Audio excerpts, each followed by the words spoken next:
à partir du moment où tu n'as jamais perdu d'argent, à partir du moment où tu n'en as jamais gagné, comment est-ce que tu veux donner des conseils aux autres à part te fier aux avis des personnes qui, eux, ont fait tout ça? C'est aussi simple que ça. Il y a beaucoup qui parlent de la déontologie ou de je ne sais quoi d'autre. Aujourd'hui, si tu n'as essayé aucune blockchain, si tu n'as pas fait de bridge, si tu n'as pas fait de transfert, si tu n'as pas payé des frais de $50, comment est-ce que tu veux présenter tous les jours des informations aux gens, 50$, t'es à gentil. part si tu te fies aux gens qui l'ont déjà fait? Bonjour à tous et bienvenue au Café du Coin. Nous sommes mercredi, vous le savez. Le mercredi, nous convions sur notre chaîne un invité. Et cette fois-ci, nous avons un invité assez prestigieux. Nous recevons aujourd'hui Artem. Artem, comment tu vas? Salut les gars, ça va? Ouais, très Merci bien. pour le statut de prestige, mais On invite des gens qu'on veut rencontrer, qu'on veut connaître un peu plus. Il faut savoir que Pete, je crois qu'il te suit depuis les débuts. Tu es quand Tonton même Gaga. l'auteur de ce fabuleux billet sur Gary Gensler. Et nous, on va Ouais. se faire un plaisir de faire cette interview pour vous. Ça va être extrêmement intéressant. On va rentrer dans le vif du sujet. On va commencer une série de questions avec des choix multiples.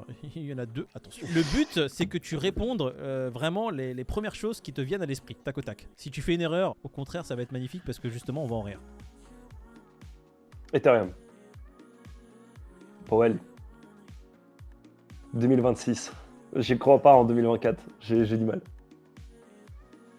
C'était US. Les deux. Cash. Livre. Investissement. C'est quoi un infopreneur? C'est ceux qui vont faire qui vont vendre des produits en ligne. Entrepreneur. quelque chose. Entrepreneur. C'est bon, il a eu la précision qu'il fallait. Entrepreneur tous les jours. USDC. Je pense qu'il faut des deux. On peut pas être full décentralisé et être full centralisé, c'est pas une bonne chose non plus. Degen. Bybit. Régulation. Dark Enemy. Je le connais personnellement pour le coup. Je m'attendais à une question comme ça. Moins d'un BTC. Asher. Doge pour la culture. Les deux. Je pense que sans être investisseur, tu peux pas vraiment être créateur. Ledger. Innovation Maxime. Les Il deux. y a Khalifa pour la culture. C'est important la culture. Celle-là, on nous l'avait jamais faite, celle-là. Fonda. Je lis pas les graphiques, c'est pas mon truc. Je dirais les deux. Ouais, les deux. FUD. FUD, c'est déjà assez suffisant. Spot. Investisseur. Et THCC. Merde, ça c'est compliqué. C'est la plus dure jusque-là en vrai. Ah, je dirais Binance. Mongox. Pour la culture. Pour la culture. C'est la réponse pour tout, celle-là. Oh merde alors. Vulgarisateur. Sec. Je dirais Brix. Pour la patrie. Mais c'est compliqué. Cosmos tous les jours. Oui, merci. Allez. Haussier tous les jours. Je dirais Luna. Asher, c'est évident. Très très bonne interview. Il y a pas mal de réponses qui moi m'ont fait beaucoup rire et que c'est la première fois que je note autant sur mon petit notepad avec autant de détails. T'as un parcours qui est assez atypique. Tu es arrivé dans la crypto et dans le Web3 entre guillemets parce que ça englobe un peu tout le terme Web3 un peu par hasard. Avant de te demander comment t'es arrivé dans le Web3, j'aimerais savoir ce que tu faisais avant. Je pense qu'il y a un bon mot qui me caractérisait avant, c'est petit con. Ouais, clairement, en fait, c'est assez simple. Donc, de base, pour ceux qui ne savent pas, je suis russe. J'ai déménagé en France à l'âge de 13 ans. J'ai vécu à Metz. Pour le coup, j'ai fait mon lycée ici.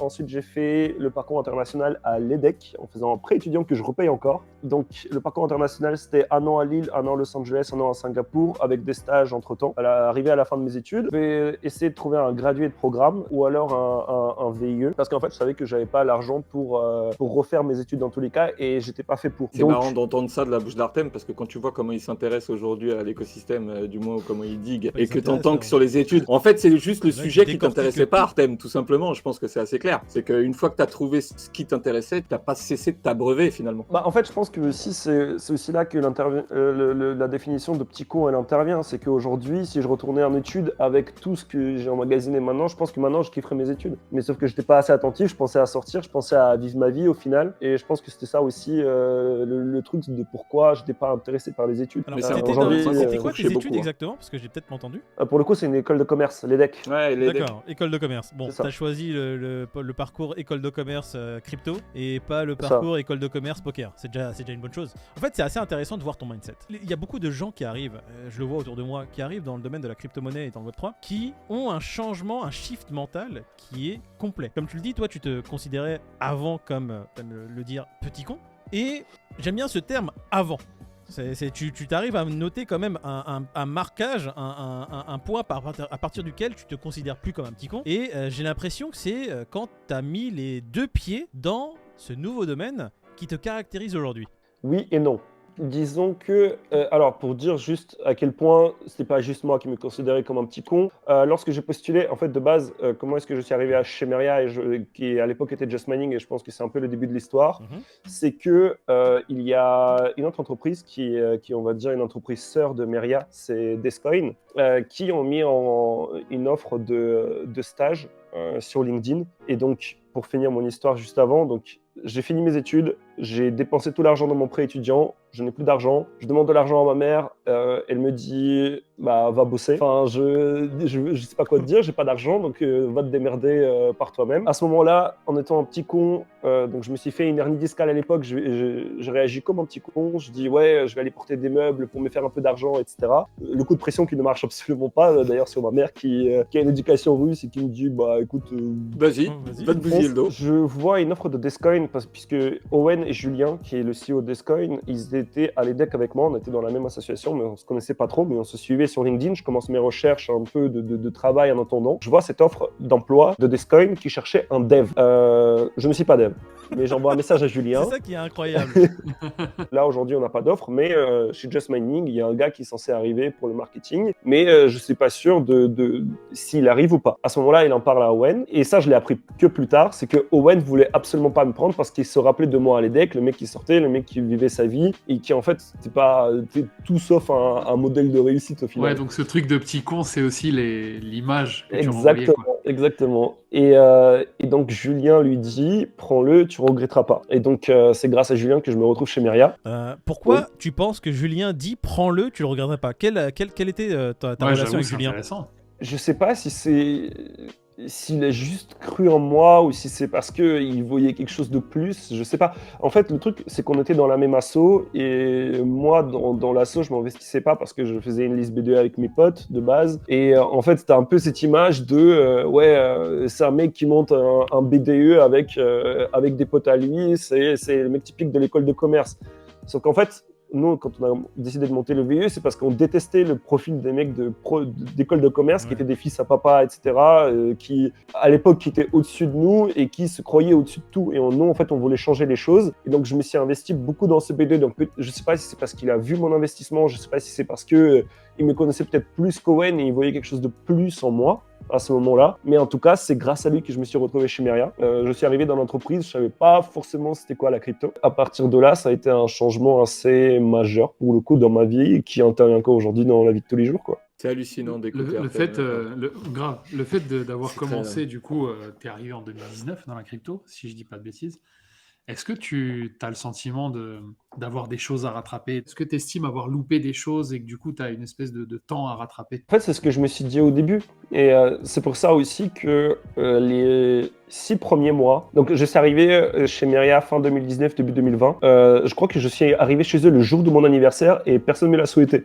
Je me rappelle de ce moment-là. Mon job, c'était un peu de faire du marketing, faire des visuels. Et encore une fois, je n'étais pas forcément bon là-dedans, donc j'ai fini par faire du commercial au début. En fait, le fait d'être arrivé après tout le monde dans la boîte, parce que tout le monde était dans la boîte depuis un petit moment déjà, c'est quelque chose en mode, Dans la t'as un cave. truc à rattraper. Exactement. J'ai commencé par les vidéos d'Owen. Ensuite, j'ai enchaîné sur le livre de Frédéric Bonelli qui s'appelle The Crypto MBA. Ouais, je vois. Et ensuite, j'ai fait que du Binance Academy. Et lorsque j'avais besoin de trouver une réponse à ma question, j'allais sur Cryptos. Voilà. Globalement, c'était mes 4 sources pour apprendre tout ce que Ton encyclopédie. je sais aujourd'hui. globalement. Et en fait, vu que j'avais ce retard à rattraper, j'ai commencé à apprendre à lire énormément. Et je me rappelle, vous savez, la courbe qui fait ça lorsque tu arrives dans un secteur et tu penses tout savoir, tu penses que tu es là. Oui, t'as une et baisse, après, t'as Et la après, réalisation. t'es.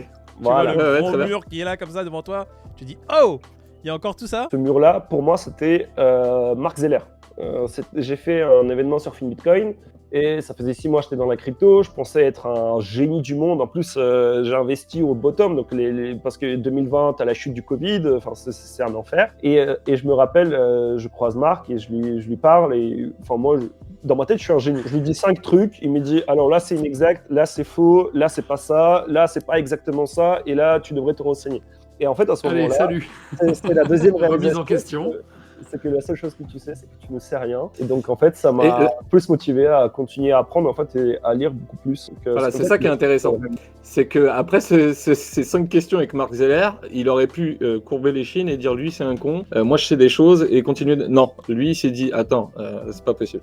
Là il vient de me débouter en 5 trucs, je vais remettre le nez dedans et il faut absolument que j'aille au bout des choses. Quoi. C'est que je n'étais pas dégoûté. En fait, quand il m'a expliqué les choses que j'avais pas comprises, en fait, moi j'étais ultra excité parce qu'en fait, je me suis dit, en fait, il y a encore tellement de trucs à apprendre, je peux c'est stimulant, continuer à apprendre, Ouais, en fait. exactement. Et donc, au final, je n'étais pas dégoûté, c'était une réalisation, en fait, mec, non, t'es pas encore assez bon. Et de l'autre côté, j'ai quand même appris de nouveaux trucs. Et en fait, cette histoire-là, je l'ai déjà racontée plein de fois, et à chaque fois, j'en parle à Marc, et je lui dis, en fait, c'était ma réalisation que j'étais encore un mec qui ne savait rien sur l'univers, et qui m'a permis ensuite de me développer et d'apprendre de nouvelles choses. C'est la question que j'aime bien poser, mais tu viens d'en donner la réponse. Quelle a été ta réalisation, ton aha moment? Toi, j'ai l'impression que c'est Mark Zeller, du coup. Je pense que la vie est remplie des hasards, et ces hasards ont été très bons pour moi, dans plein de choses. Hein. Que ce soit dans le début chez Meria, que ce soit dans la création de Hawk de base, parce qu'on l'a créé juste avant le Covid, et donc tout le monde était sur leur téléphone, ce qui nous a permis en fait de grandir. Que ce soit la rencontre avec Marc, que de base je dois à une personne qui s'appelle Marianne, qui travaillait à l'époque pour StakeDAO avec Julien Bouteloup, qui m'a vu pour la première fois faire tomber mon verre à Surfing Bitcoin, et avec qui ensuite on a passé la soirée à parler, et qui m'a invité à un événement où je rencontrais toutes les personnes de Crypto Twitter qui pour moi étaient largement au-dessus. Et moi j'étais là avec mes 300 abos à l'époque et ma page avec 1000 abos sur Insta, parce qu'on a commencé sur Insta. Et en fait tous ces petits hasards ont fait en sorte que j'en arrive à là. J'ai énormément de chance, j'ai énormément de chance aussi d'investir au tout début. Je suis arrivé en 2019-2020, la période où personne n'est arrivé. Je me suis retrouvé par hasard à un stage. Ensuite, j'ai fait un VIE qui me payait bien pour que je puisse investir, qui m'a permis ensuite de fonder mon entreprise, ne pas me payer pendant 2 ans. On s'est versé notre premier salaire au mois d'août de cette année. Sans tout ça, j'aurais jamais pu faire ce que je fais aujourd'hui, en fait. En tout cas, c'est pas à cause de la prof qui t'a dit que t'étais très gentil, mais que c'était pas la peine de continuer. Alors, c'était la responsable de mon VIE qui m'a dit ça. Elle a dit, en fait, ça sert à rien de faire des efforts, puisque ce que tu fais, ça sert à rien globalement. Pour le coup, elle m'a permis de continuer à gagner de l'argent, à continuer à m'investir dans ce que je voulais. Et en fait, en réalité, je suis très reconnaissant pour elle aussi, puisque j'ai eu une discussion très très chaude avec une personne qui était au-dessus d'elle, qui était le COO de l'entreprise, et qui m'a dit, bon, faut que tu arrêtes de parler de crypto, que tu te concentres sur ton job, sinon on va devoir arrêter là. Et elle, en fait, elle comprenait, et au contraire, pareil, on continue sur le truc de la chance et Ouais, le hasard et les rencontres, c'est ça, c'est clair. exactement. Moi, Génial, j'adore le. J'aimerais juste rebondir sur la première question, et au-delà de la réponse, c'est la non-hésitation, à savoir Bitcoin ou Ethereum. T'as même pas réfléchi, quoi. Ethereum. Je pense que Ether a permis beaucoup plus de choses que Bitcoin dans l'écosystème dans lequel on est aujourd'hui. En fait, Bitcoin, ça reste la base pour moi, qui est indéniable, qui va être le roi de la crypto pendant je ne sais combien de temps. Je ne sais pas si un jour Ether le dépassera ou pas. Je pense que oui, un jour, je ne sais pas quand, je ne sais pas à quel moment. Bref. Donc toi, il y aura un flippening qui devra arriver inexorablement à un moment donné. Je pense. C'est ma vision des choses. J'ai pas envie de dire qu'il arrivera certainement, mais je pense qu'aujourd'hui, ce que l'Ether a permis, que ce soit à travers la finance décentralisée, que ce soit à travers la tokenisation, que ce soit à travers les NFT, que ce soit à travers plein de choses, je pense que ça a ramené énormément d'innovation. Tandis que Bitcoin, et on revient sur la question de Bitcoin maximaliste ou innovation maximaliste, il y a une raison pourquoi les deux sont à l'opposé. C'est parce qu'aujourd'hui, sur Bitcoin, je trouve qu'on ne voit pas tant d'évolution que ça. Et en tout cas, c'est encore une fois, c'est mon Mais avis perso. ça vient aussi de la mission première de Bitcoin, qui n'est pas forcément l'innovation. Bien sûr. C'est aussi Et bien sûr. la raison pour laquelle les devs sont aussi, on va dire, Réfractaires à tout. envers tout ce qui est Bitcoin, parce que ils sont animés d'une mission qui est, on va dire, une survie de ce projet-là qui est Bitcoin. Et leur seule mission, c'est de faire en sorte qu'ils survivent, qu'ils ne puissent pas être arrêtés, et qu'ils ne puissent pas être aliénés ni accaparés par qui que ce soit. Je suis un investisseur, donc moi, mon but, c'est aussi bien de faire de l'argent que de faire avancer la recherche, que ce soit pour l'être humain, que ce soit pour la technologie. Moi, c'est les deux choses qui m'animent. Ce que je comprends pas, c'est que les maximalistes ne comprennent pas qu'il y a deux mondes, qui est Bitcoin et tout le reste, et qu'ils n'acceptent pas en fait tout le reste. Ça restera un mystère pour moi. Parce qu'il y en a d'autres, enfin dans le tout le reste, il y a des cryptos qui se veulent faire comme Bitcoin ou qui se vendent un peu comme ça. Je pense que cette période-là, elle est un peu passée. Aujourd'hui, il n'y a plus personne qui se compare réellement à Bitcoin. Aujourd'hui, la plupart des blockchains se comparent à Ethereum ou à Solana ou à je ne sais quel autre L1. Polkadot se compare à Cosmos. Enfin, ce que je veux dire, c'est qu'aujourd'hui, on a bien compris que Bitcoin, il est tout seul dans son élément et dans sa mission, c'est-à-dire d'exister et de survivre.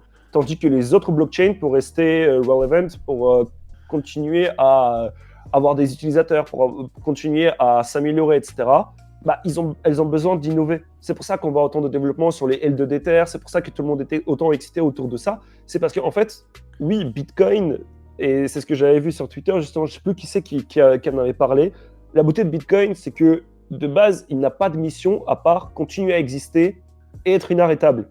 Tandis que les autres blockchains, quand ils ont été créés, ils étaient créés dans un but. Par exemple, Ether était créé dans un but de créer des smart contracts et permettre de faire plus de choses.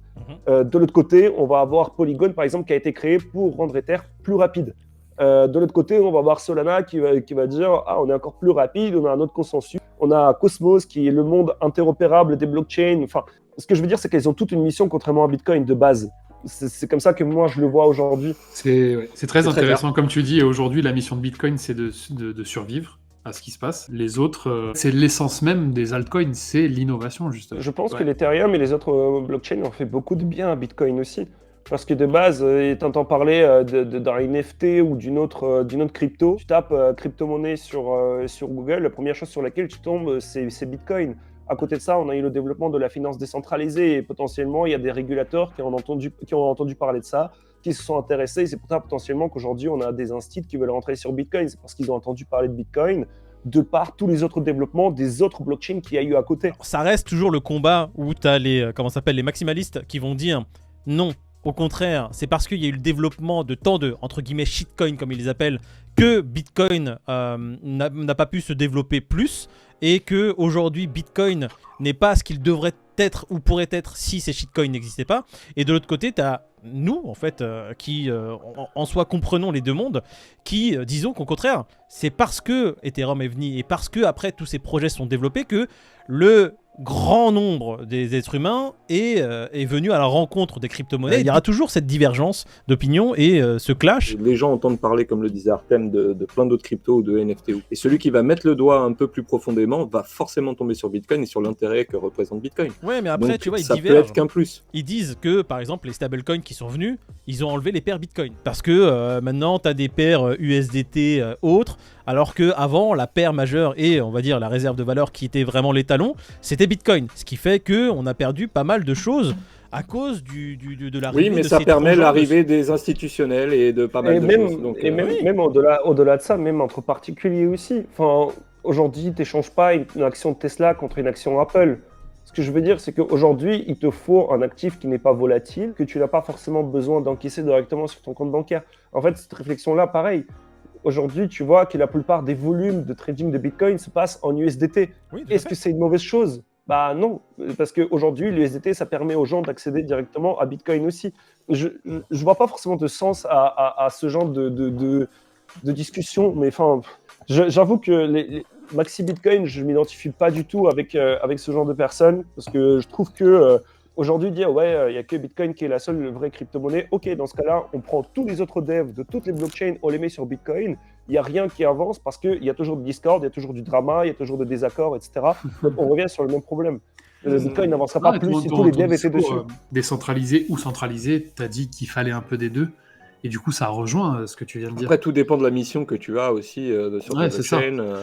Mais Tu vas faire des compromis sur ton trilemme par rapport à ce que tu veux développer en premier, et ce qui n'est pas étonnant en soi. Il y a une chose qui, parce qu'on était en train de parler de stablecoin, justement, je voulais rebondir dessus avant de passer à autre chose. ouais, tu me Entre l'enlèves. USDT et voilà, USDT, Pourquoi USDC, Pourquoi directement, t'as même pas réfléchi. USDC. C'est quoi, c'est Circle ou c'est Tether qui te plaît pas? Disons que j'ai plus confiance en Coinbase, les États-Unis, qu'une équipe de 12 personnes qui gèrent des milliards tous les mois, en étant, je crois, ils sont une dizaine, même peut-être moins. Ils ont Avec un cabinet d'audit en Italie. Mais moi, c'est ce C'est que pas- j'adore, c'est leur réponse, tu sais, tous les 3 mois, où ils te donnent leurs réserves de valeur qu'ils ont eux-mêmes auditées là, et qu'ils te sortent ça comme si c'était genre la soupe. La question, c'était entre USDC et USDT. Donc, Mm. en réalité, les deux sont centralisés, les deux peuvent blacklister les adresses, les deux peuvent freeze des tokens. C'est plus ou moins la même chose. En réalité, aujourd'hui, les gouvernements américains demandent à Tether de freeze des comptes. Tether le faire. va freeze les comptes. Est-ce que tu penses qu'il y a un loup quelque part et que ça peut nous tomber sur le coin du nez à un moment donné? Imaginons demain Binance tombe et demain Tether tombe, je pense que Tether fait beaucoup plus mal. Ah oui, Ah ouais. 100, C'est sûr. 100 fois, 100 fois. De toute façon, si les deux tombent, il n'y a plus rien. J'allais le dire. Si Tether tombe, tu n'as plus aucun exchange qui a de liquidité. Oui. Tu as Bitfinex, qui est un gros exchange, qui tombe aussi, puisque de toute façon, c'est la même équipe que Tether. Tu as tous les prêts de la finance décentralisés qui sont collatéralisés Qui sont en liés, USDT, qui sont Le qui- nombre qui- de qui faillites s'annulent qu'il va y et, avoir, c'est et incroyable. le nombre de liquidations. C'est un effet domino. Qu'est-ce qui fait que la confiance est tournée plus vers USDT que USDC ou DAI ou autre, tu vois? Mais est-ce qu'on a le choix déjà? En réalité, c'est ça, on n'a pas vraiment le choix. Aujourd'hui, toute la liquidité est sur l'USDT, c'est le plus gros stablecoin du marché. C'est eux qui sont là. Alors, j'ai pas envie de dire qu'ils sont plus là pour l'écosystème, mais c'est eux qui vont acheter du Bitcoin plus que Coinbase pour backer leur stablecoin. C'est eux qui s'engagent à acheter du Bitcoin, ceux qui essayent de faire des trucs au Salvador. Enfin, c'est un peu un acteur historique à qui on fait confiance parce qu'on n'a pas réellement le dépit. choix. Ouais, c'est Ouais. ça. Bon, bah, comme on dit, Inch'Allah, hein, en espérant.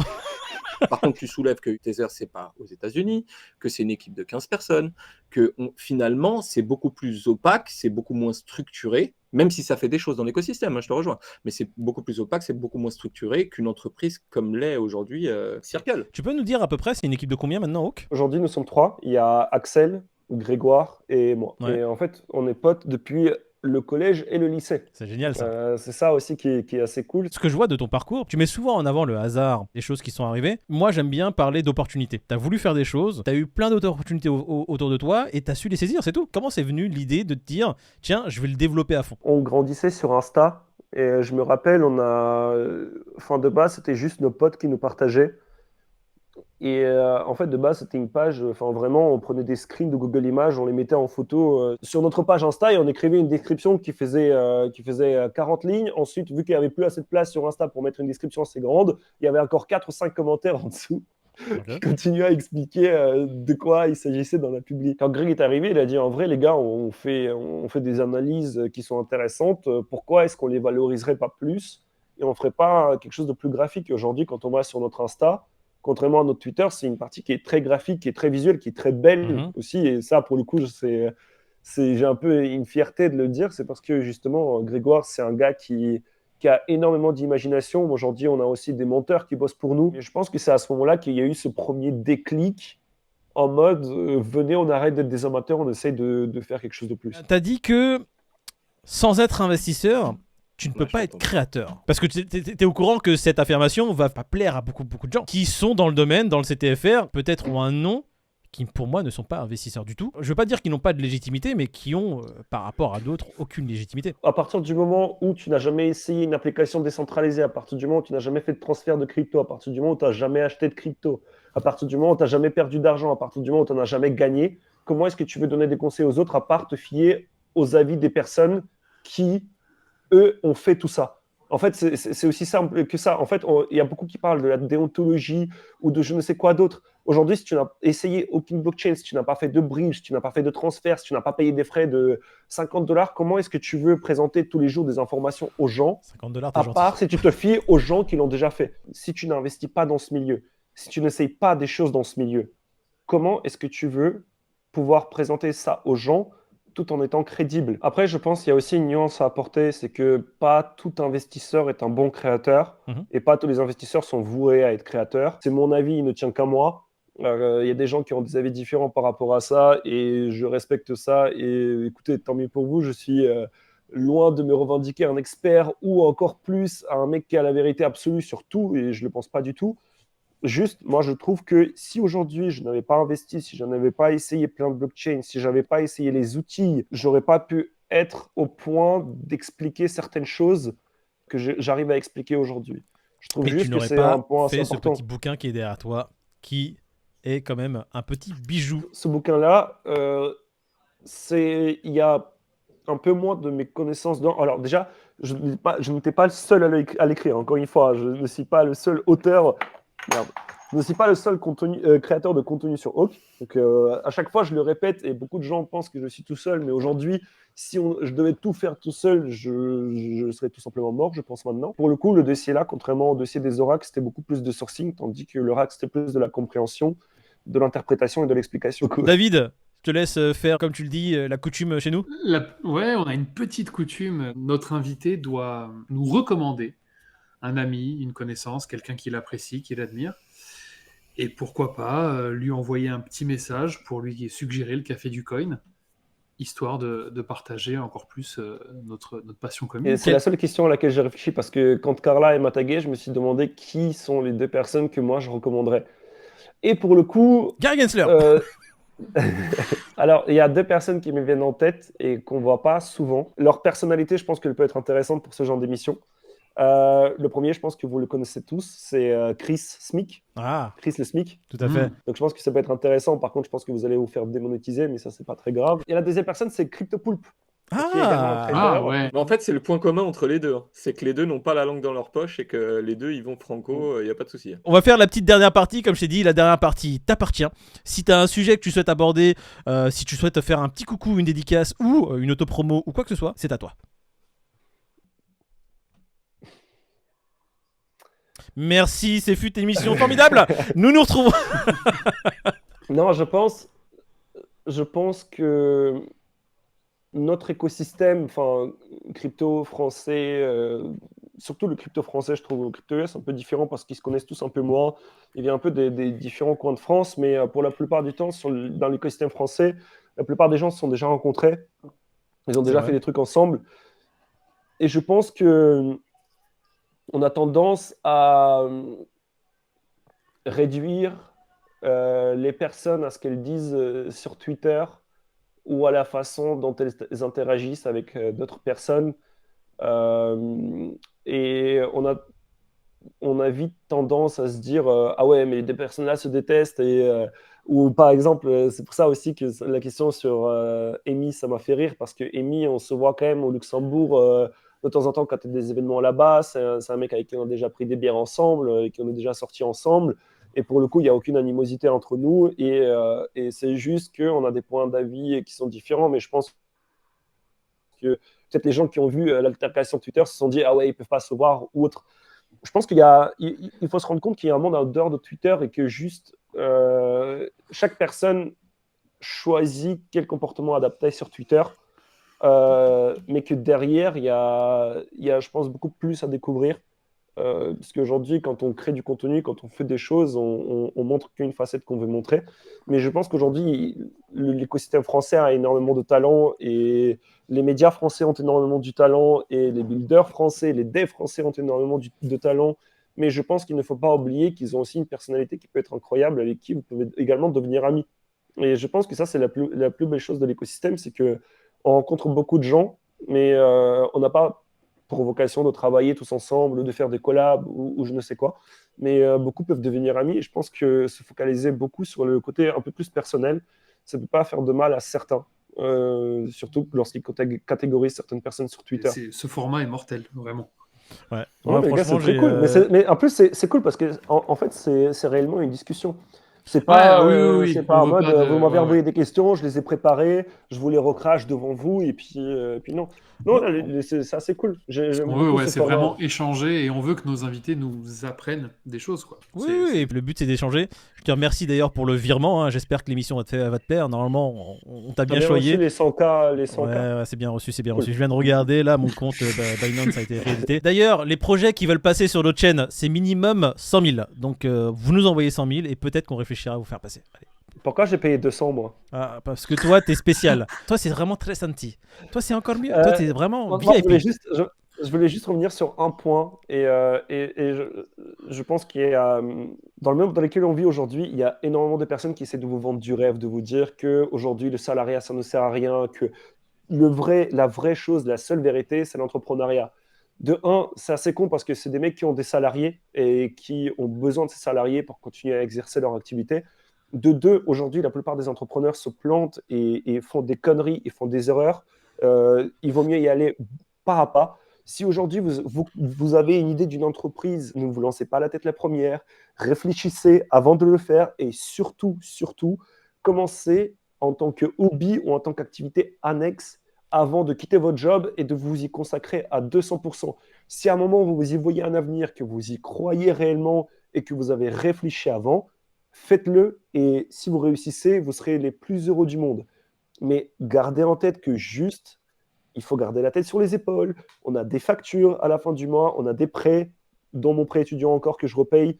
Ce sont toutes les choses qu'il faut garder en tête, je pense. Et surtout, écoutez pas la plupart des mecs qui essaient de vous vendre du rêve, et qui vous vendent du rêve juste pour vous vendre leur formation derrière. Aujourd'hui, il y a tellement d'informations gratuites sur Internet, vous n'avez pas besoin de payer un mec. Juste prenez 10 minutes de plus, faites vos recherches et trouvez le contenu qui vous plaît et qui vous correspond. Eh bien, comme le dit ici bien Artem, ne payez pas des formations sauf celle du Café du Coin. Le lien apparaît juste ici. La formation qui sera exceptionnellement à 1499 € au lieu de 100 479. Vous avez une réduction de 99%. Voilà, j'espère que l'émission vous a plu. En tout cas, nous, on a adoré. Artem, ce fut un grand plaisir. On en a appris beaucoup. Merci, On a les su gars, que t'étais un petit con. Et ma conclusion, c'est que t'es resté un grand con. Donc du coup, tu as évolué en taille. Où est-ce qu'on peut te retrouver? Si vous voulez retrouver c'est OAK-FR sur Twitter, OAK.invest sur Ça sera dans la Instagram. description. Bien sûr, on enlève la tête de Hawk. Hein. On a profité de sa notoriété. Maintenant, c'est que nous. Café du Coin. Ah oui, Café du Coin. Ouais, il nous a rien appris. Abonne-toi.